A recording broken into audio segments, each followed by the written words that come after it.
history, but for the rest of the guys, or for the majority, this is going to be a pretty fresh battle. And Tom, for us, certainly something fresh to take a look at. When it comes to Icebox, though, things can get a little bit stale here, especially when we look at an attack side from G2. Yeah, the thing that's impressive, though, from G2 is this is one of those maps where I feel like to be consistently good on it is very, very difficult, because a lot of it, at least in the past, has relied on very aggressive, individual skill-based, almost duelist-based compositions. Well, since January, G2 are 11-1 on this map. They have destroyed Fnatic, who were another very good Icebox team, 13-2, Liquid 13-4, Mech 13-8. Like, they have been consistently dominating on this map, and I'm excited to see what FPX actually have to try and face off against them. Yeah, when we talk about the lineups going through changes, obviously FPX have had a bunch of changes even over the last couple of weeks, between Angel not being able to field and now Artis having to take a back seat. Obviously, we're looking at Artis to take up the majority of the likes of a Jet, but now the Xiao can return. We can see him on this Jet looking to try and take some heads. For now, FPX are taking a lot of pressure in towards this B site. But G2 haven't pushed past the choke point. They've really fought for this opening bit of control, but curious that they're slowing down afterwards, just waiting for the repeats, I suppose. And that hasn't gone their way to start with, but a good recovery by Avova, and even more by Hoodie. And now we get into the same sort of afterplan which we've witnessed for a while. Angel going to try and counter a little bit, but that shot it's not landed anywhere near the plant. Maybe hoping to catch someone a little bit further back, but he will be denied. Now the screen is already down on the other side of the map for the defense, so getting back into this is actually going to be relatively difficult. Angel trying to clear some of those close angles, but everyone's fallen back. Oh, nice shot by Angel, though. He'll take down Hoodie easily with the second bullet. Although not so easy to deal with Avova. Down eventually, but the corner not checked. Nukia snook away. With 29 HP, saves the day 1-0. G2 pick up the pistol. And that is a B take out of them. You know, we talk about A takes out of these guys again and again, but they'll start it differently on the pistol. I wonder how much of that we'll get to see, though. It's all a ruse. They're just baiting us in for the pistol round. And that's actually the interesting thing with FPX. You could see that the remaining two players that were in that clutch scenario didn't rotate. One was holding mid, the other stayed on A the entirety of the round, because at this point you do just expect them to rotate, like play these early defaults, watch to try and catch any aggression, which is one of the main ways that teams actually defend on this map, is try and take map control away. And then after they get that opener, they're just incredibly good at then going back to their standardized execute on the A site. So it's really difficult for teams to actually play against. And in terms of like overall innovation, other than like bringing in the odd chamber here and there, there's not been a massive amount of changes still to the way teams are actually playing this map. G2 are coming in with a couple of weird rounds, though, right? The way they play the pistol is very similar to what we're seeing here on the second round. They're playing inside B main, they're fighting for the control on range, they're holding their flanks with just like one player in a turret, and then late executing into the site. Now, obviously, they're up against weaker weapons here, and they're doing a great job of avoiding being taken down. You know, even when Xiao finds that kill, there are 3 players who are spraying at him immediately. So chance of him getting out for free is practically non-existent. Player standing. Overall, this is a really well-handled anti-eco so far by G2. Yeah, the main thing now, though, is that they don't lose anyone else, because they've invested really heavily into rifles. So you're looking at 2 Phantoms in a round which normally, well, you don't have anything to play with. Instead, Saigetsu, he drops another. Now, it is only the Marshal that's gone, and obviously for Mixwell, like farming up any ultimate orbs, even if being shot in the face is the way he gets it, is not the worst thing in the world. My curiosity lies with what they're going to invest, because on the other side, you know they're coming in with a 4-buy, whereas with already 3 rifles, in most scenarios other than the bonus, you would now buy, but they might just want to save up for the next as well. Now, this round coming into it, obviously carrying a lot of weight, and we'll see, my guess, G2 change things up pretty significantly. I think so far, no contact outside of A is likely to... Yeah, it's likely to have FPX get aggressive on A and start to take that control. And I want to see what did G2 have planned for that, because we've got the turret watching for the A push, and then Avova's been like lurking on the ramp or the boxes, or even just here we saw him push up mid to throw the orb. Then he goes back. There's always someone watching mid and keeping an eye on it. But for the most part, they haven't been looking to catch any flank play. It's like they're not expecting FPX to push. This round, there's the adjustment, is that Nukia's gone to A and he's looking for that aggression. He's looking for that same response. And this is really interesting because G2, they're showing FPX, hey, we're doing the same thing, guys. We're looking to go towards B. We're putting our util down. But I think they actually saw Nukia. I think the knife caught him. Okay. I heard the little ding and they knew that he had to cross back. They've caught him. And so the plan of G2, the wide net that they cast out, well, it's caught nothing. Yeah, and this push onto the B side has failed miserably as well. Like, Sagetsu managing to get a couple of kills here is huge. And Batty has already found Hoodie, who was completely trapped within the site. It was a round again where, okay, sure, they're heading more into this B site as usual, but it mainly came down to Sagetsu. Like, the rest of the players were able to maneuver and play aggressively because you had him anchoring that site so well. And to get away with 2 kills and almost just slow down the push because of that aggression, wow. G2 were caught off guard, and now because they invested a little bit extra into the previous, weaponry's not ideal. I think they would have hoped that maybe Mixer would have got a couple of kills and would be a little closer to that tour de force, but I guess they've got a couple of ults. Maybe the A side take will work a little better now that they've actually got themselves a Viper's Pit to play with if they get into that after plan. Problem is Sagetsu has one as well. It's a huge advantage having Zipan play this agent. You know, if you don't have the KO on the A site there, let's say you slot in a Reyna or something like that instead, which completely feasible swap, right? We've seen teams do it in the past, but Lothar's he was able to play. Let's see, if you're playing the Reyna, you've got to rush A, right? You've got to go to take those aggressive plays when your opponents do what G2 did. They sit outside B, they take that control from you. Sagetsu is saying, okay, I'm going to keep them back with utility, but I don't really want to, like, he doesn't want to swing out and check, are there still players there? So he's kind of turtled back on the B side or waiting for someone to peek out into him. And all the while, you've got no information. They could be mid. They could be going back to A. You don't know. That's typically where your Reyna will have pushed up. And that's exactly what Nukia was waiting to catch. He was sitting outside hoping that as they showed all this control on B, someone's going to come up A, they're going to push through, and I'm going to be able to catch them, get a free kill, and open the round completely. Instead, that knife comes through, and it gives the information. Hey, there's a lot of players B. We know that. And there's only one outside A. They push mid, they catch him, easy kill, lose your initiator, lose your late round lurk that they had the orb down for him to get under tunnel. Like, that round could have been in the bag if they don't spot Nukia. It's absolutely huge, and all of this is just, you know, a free ability. But this time, they're not even leaving alone. They're just going straight in. It's because of the Viper's Pit. They got the wall combining with it, and again, I feel like at this point, FPX are still just going, okay, but they're not going to continue to just directly push the spam, though. Has actually been able to deny any sort of spike plant. So with all of the extra utility, that wall is likely to fade, and well, going for any sort of plant now has huge risks behind it. This is going to be really, really tough. I mean, they probably have to push into them, right? To take this control is so difficult.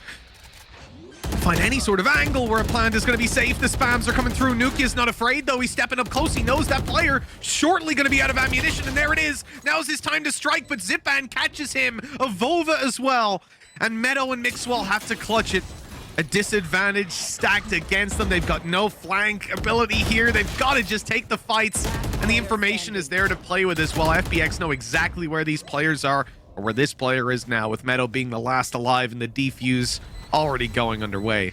There's nothing that he can do except try to carry this rifle through to the next round.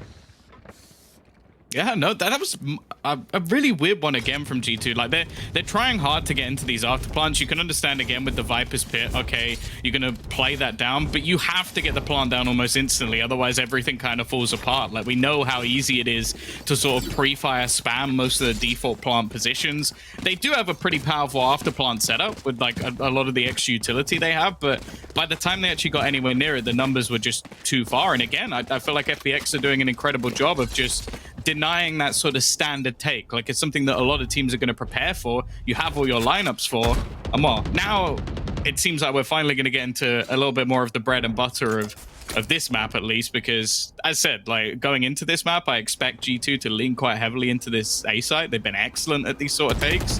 Problem now, Mitch, though, is weaponry's not great.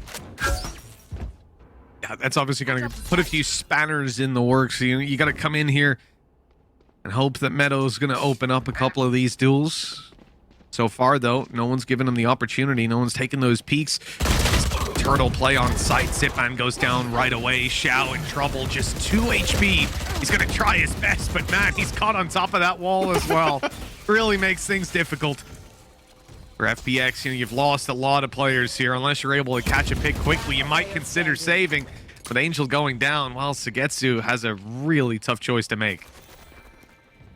Yeah, he's going to try and give this one a go. Has some extra credits to play with, but again, the trade's just so good. And this is the problem. Like, defending this A site in general is incredibly difficult, but I feel like G2 are just one of the best teams at firstly managing to get a lot of those openers, but also just trading off the back of it. Like, there never seemed to be a point after Avova got that first kill where there was just an easy double or an easy couple of kills that would go back in the other direction, even though they had a huge weaponry advantage. And for FPX, it kind of almost looked like a domino effect, like somebody trying to get them back into the round, whereas when you're up against those sort of pistols, the reality is you should be winning it a little bit more comfortably, or a lot more. You should be winning it at all.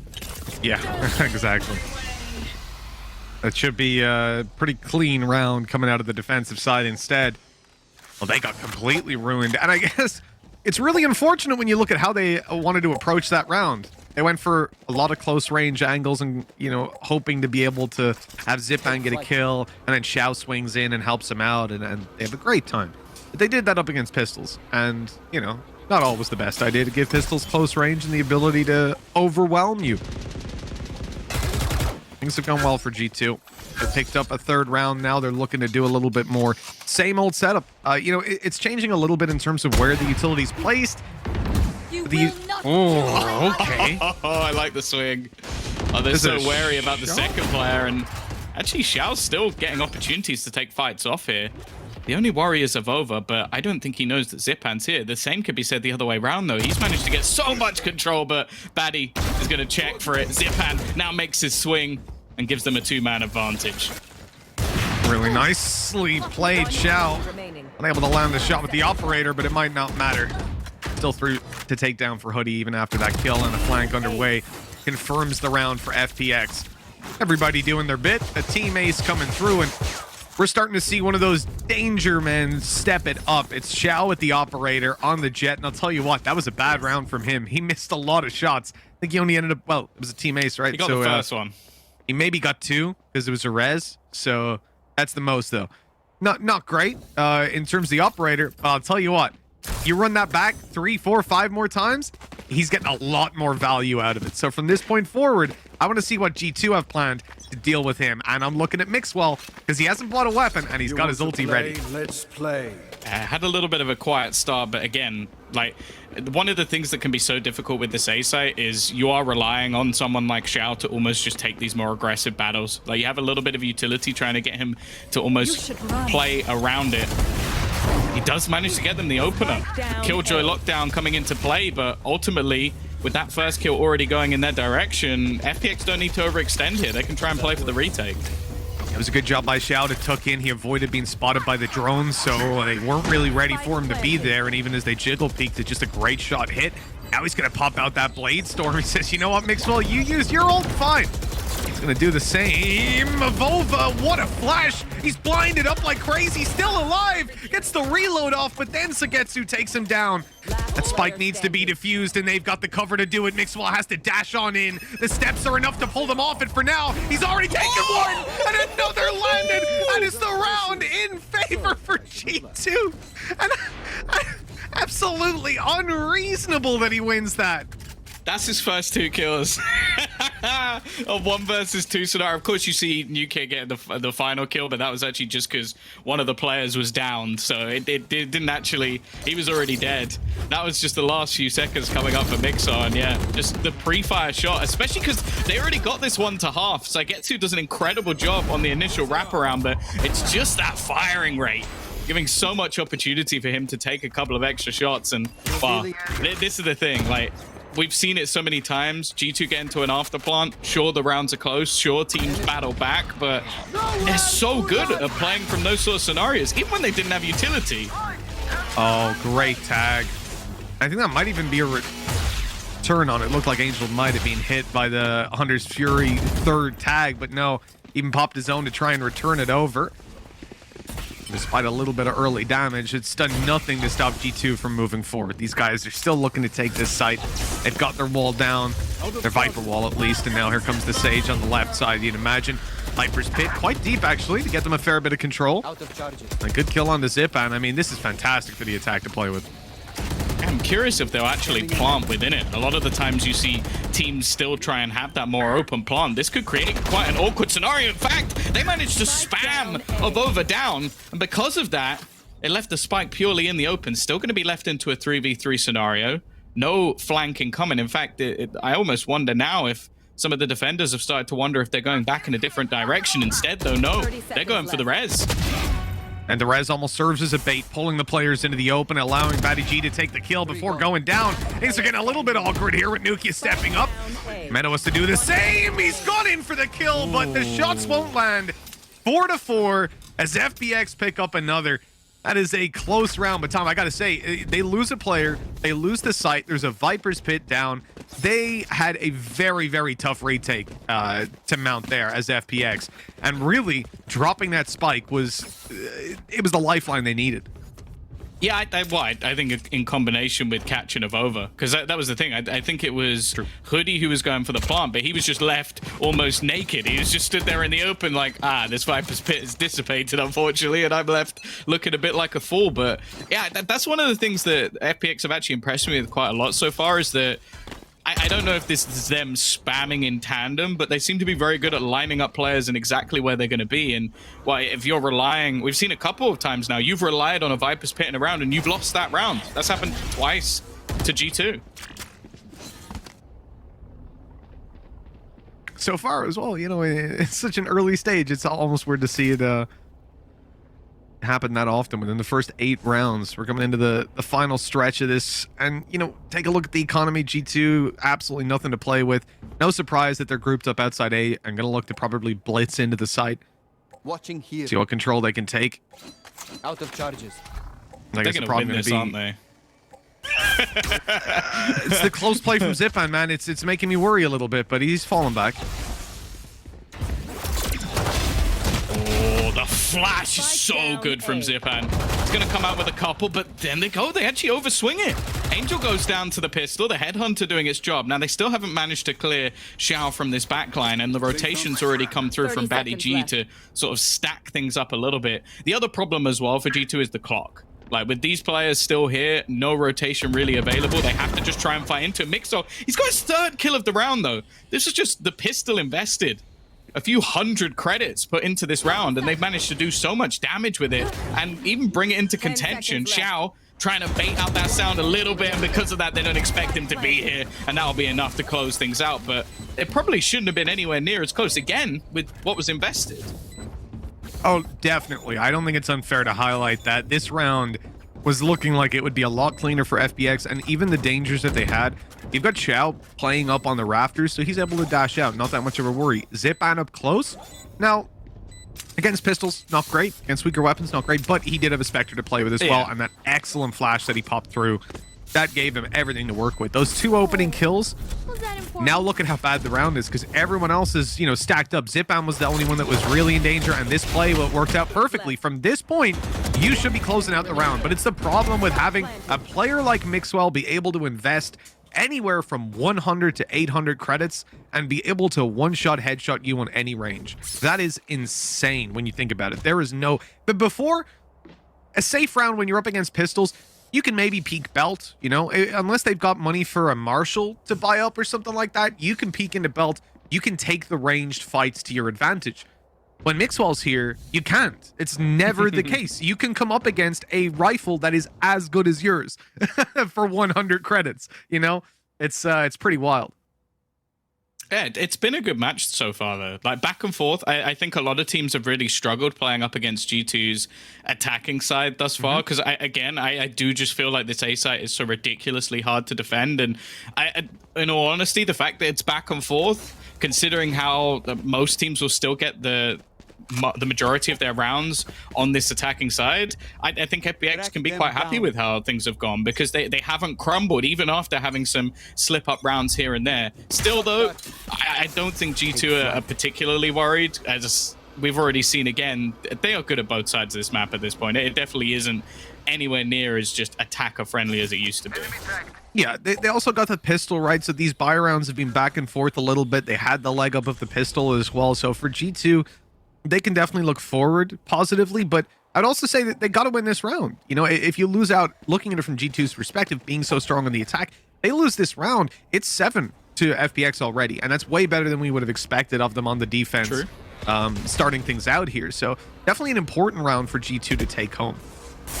We're going to see them move, not surprisingly, towards the A side. It's the lurk that I'm looking at in the hands of Avova. He's managed to sneak his way all the way up mid, and I think his timing is just right to come up behind them.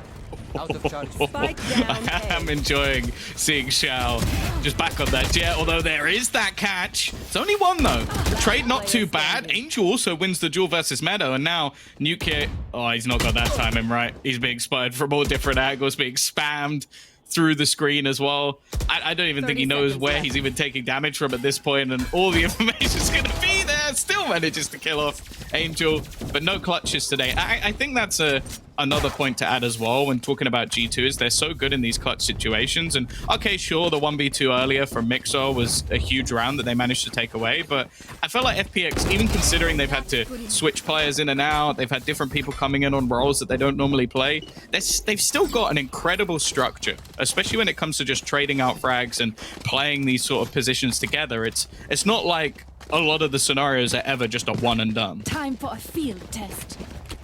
And one of the concerns really now, G2, they invest a decent bit into this round. I want to see them get... That is bold. Jeez. He stuck around a long time. You hear that old pop as well? He wanted the orb. Wow.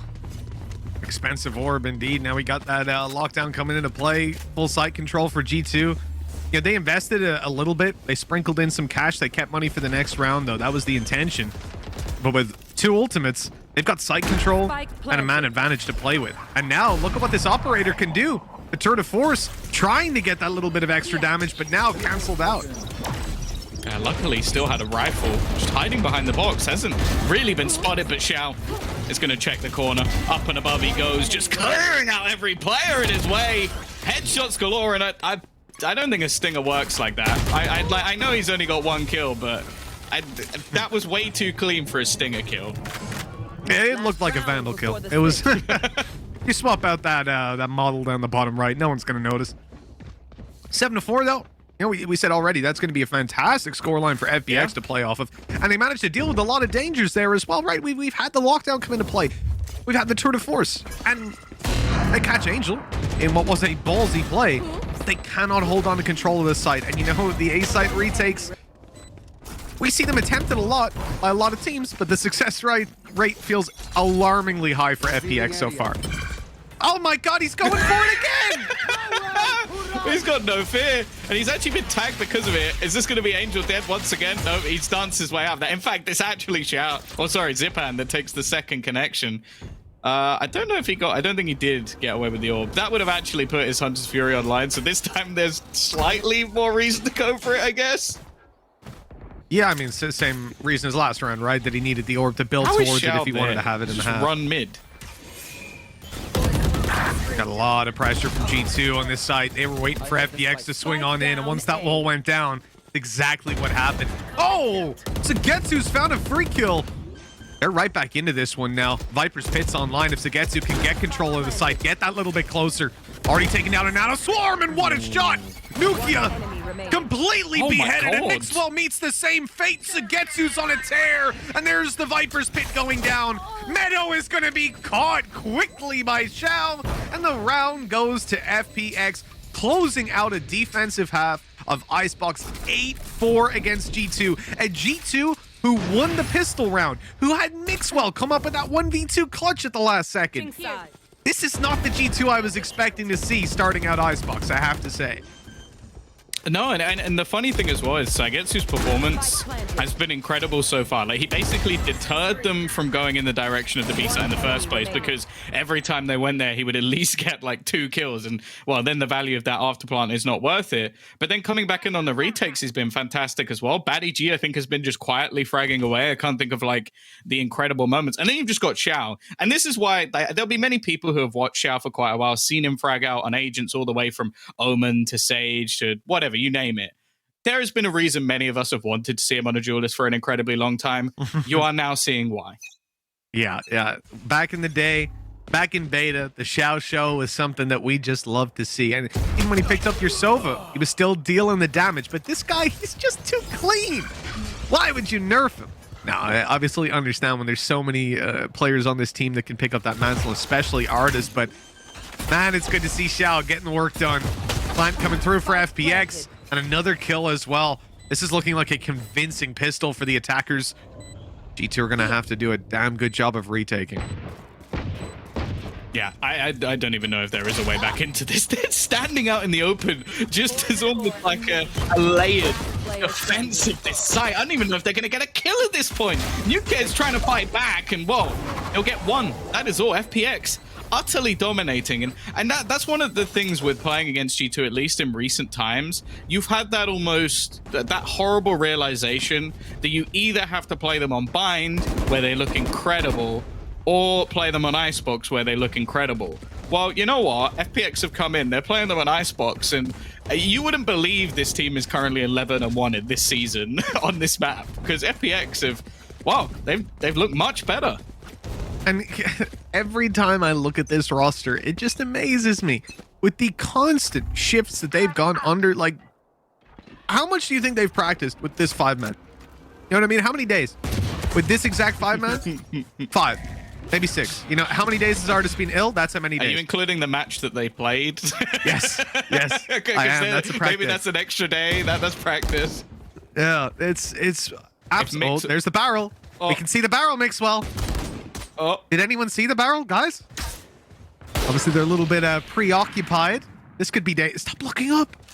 Stop looking up. You can see your barrel. Hey, sometimes you just don't realize how big it is. You can see it's just sticking up the top, dude. It's so big. No one saw it, though. You know what? It's fair play. No one clipped that out of context. What I just don't want you to do that. Don't clip it out of context. But either way, not much to defend this A site. A couple of rotations already coming through. Mixwell, he's on the flank. He wants a headshot here. Well, he's going to get it in the end site. Get 2 falls, but Xiao is very quick to trade. And this actually leaves the B site completely open, but, well, that's not really knowledge that is currently there for FPX. 30 seconds left. Oh, they're going to grab the kills anyways. I mean, just the weaponry advantage that they've got to play with makes it so tough. Or does it? I mean, they're making it look easy on the defensive side, rushing back in. Batty G, though, does a good job picking up one. Nukia, frenzy in hand. Batty G's low, though. Never mind. 10 rounds the board for FPX. It's a little closer than they would have liked, that's for sure. I know you definitely share this sentiment, but I am very happy to see Batty G getting to play at the top of the pro scene. Like, this man Batty G? No, I hate that guy. Yeah, oh yeah, definitely. It's one of those players where I feel like all the different trials, all the different teams that he's played for, I think everybody's just been hoping they would finally be the one that's a success. Of course, the unfortunate truth here is that he is still technically a stand-in with everything that's currently going on, but let's put it this way, when he stops standing in, if he doesn't get picked up by a team, I am going to be ashamed of our scene. I'll tell you what, if FPX have signed him as a stand-in as well, they're just rubbing their hands together. They've already got that phone's ringing right now. It's just like zeros getting added on every day. It's just been so huge. Zipan's down right away though, so we're gonna need a hero for FPX to step it up. Pistol in the hands of Angel, lots of disadvantages to play with, and Hoodie's only good for the one. Plant might at least be secured, but they're looking to take Batty G down right afterwards. Good punish by Angel, but they'll be dealt with as well. And this is just really nicely played by G2. Pretty much every engagement they go into, again, they're able to trade. They're catching off these FPX players as they're, trading out map control for their lives, essentially. Well handled to put a 5th on the board. That was a round that they needed to look that good in. Here. Yeah, a stellar hold. Now, one of the things that I'm definitely going to have to note when it comes to this defensive side is a lot of the risk that is able to be played by G2 relies on Mixwell performing well. Because you've seen quite a lot of teams do this on the defensive side recently, where you basically just use your chamber as a B-site hold. Like, you're going to be a little bit more aggressive, and then you've just got the quick rotations away. You'll have all the information, and then everyone else has a very fast rotate to the A-site because, well, it's difficult to defend. Now, if you can isolate Mixwell, every single bit of that falls apart because all of his utility is on that side of the map. So it'll be interesting to see how is actually played by FPX, if they're going to try and put pressure on that side or if they're just going to look to try and wipe out the rest of the players who at the moment, at least, Mitch, seem to be trying to aggress into mid. I think G2 can count themselves lucky that I think Shao might have sneezed. He missed that shot on mid and he burned up his dash as well. Early round starting out pretty well for G2 in that sense because they should be a man down. Yeah, again, you're going to start to see the drone look to clear out some of these positions, and this is where those two middle players will end up leaning in to support Mixwell. As I said, like, if you can isolate him at some point, this becomes a lot more difficult, but because they're playing so heavily into mid, the rotations are now here to support. The shot not landed by Hoodie. The recon through to the back. It's not going to pop any of them in time. Mixwell's already gone down. G2, they revealed up themselves. In fact, that's a little bit awkward. You can see like just the complete void of any information. They're worried about flanks coming through. It's costing them a lot of time. Then this wall goes up to slow them down even further, just for a moment, because they want to keep it up so they've got the poison orb, obviously, to play with afterwards. The snake bite post plant that they've got. You know, when you look at that, it's no surprise that G2 are falling back to save this. There's just too little time to really weed all of these players out of the positions that they found themselves into. But with 11 on the board for FPX, Tom, this is starting to look very scary in a map that I think pretty much everybody expected to be dominantly in favor of G2, regardless of who they're playing. And then when you add in the context of all the difficulties FPX have had around fielding a lineup recently, it's incredible to see this dominant of a scoreline going in favor of the attackers.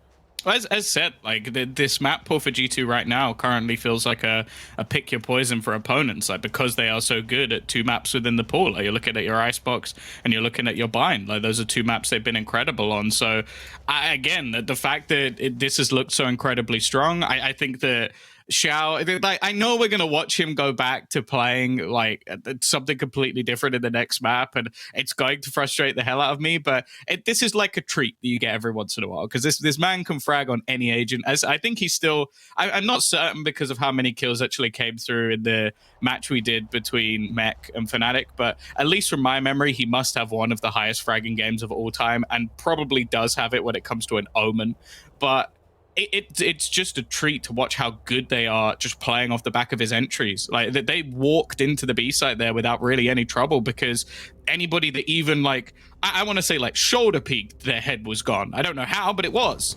And that's been the issue of this game. It's not like I think G2 are doing things predominantly wrong. Like the setup on the B site is not bad. The rotations were there. They were quick as well.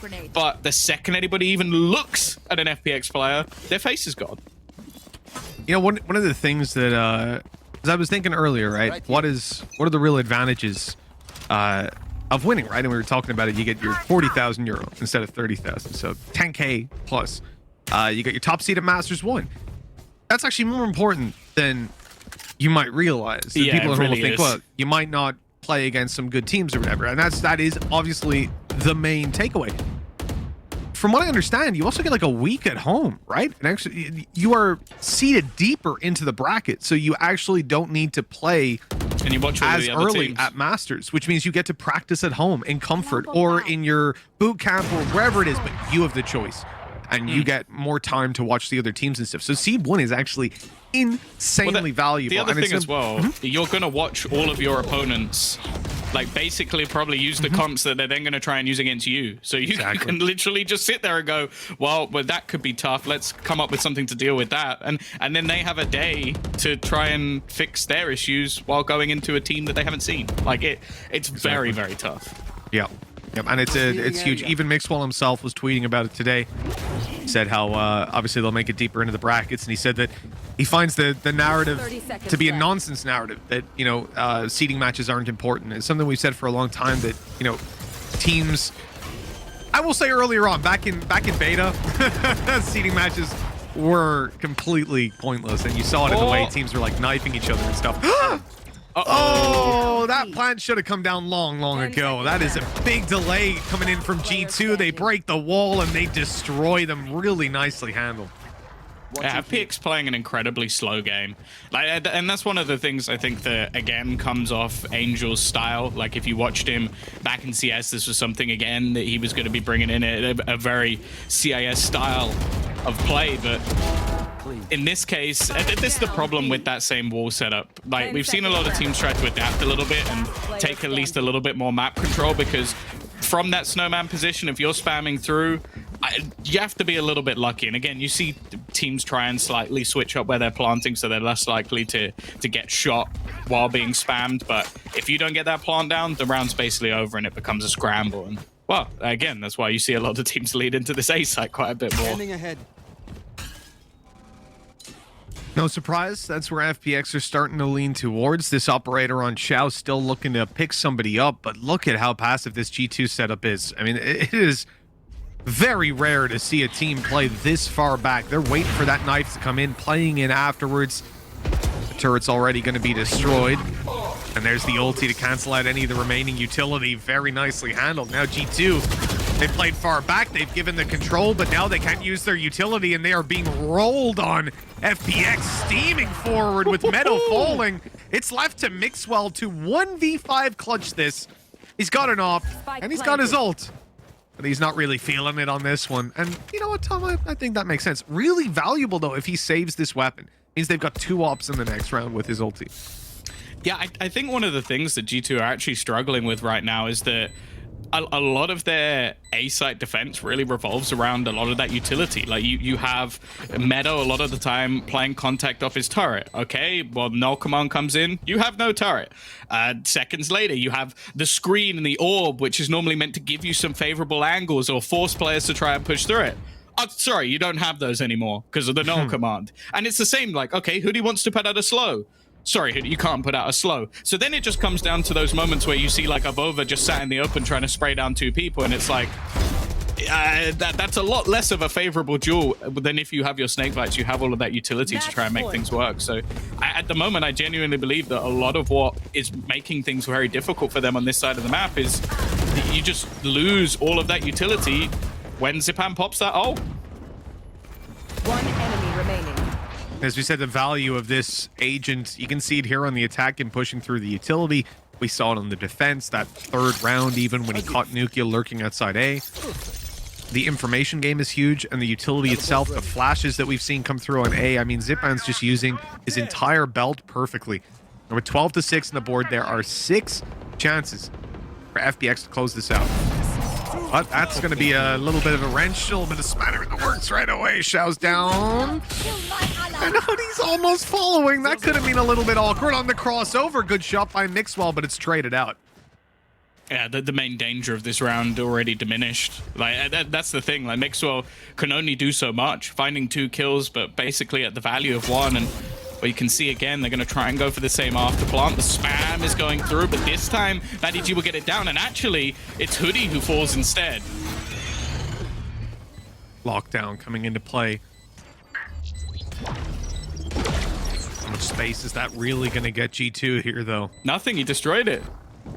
He destroyed it. He threw in the fragment. You're talking about utility coming out of Zipan. It just obliterated it. This man is playing an incredible game with utility. Yeah. I think, did he just kill the player through the corner of the wall? Now Zipan left, but it's all going to be onto Saigetsu. New K. Oh, he's not quite going to connect the shot. And Saigetsu again will be there to win another 1v1. His clutch is off the chart in this match. And well, FPX off the starting block.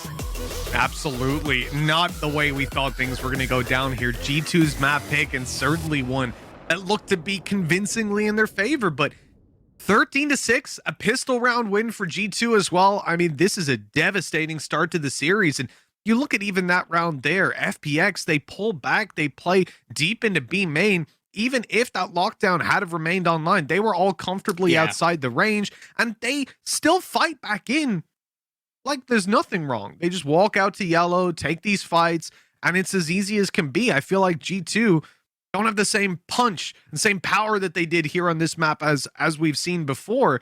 And for it to be FPX that caused them these problems, it just blows my mind. It really does. Not enough credit can be given to these guys for all the hardships that they're working through and still delivering on an absolutely incredible level.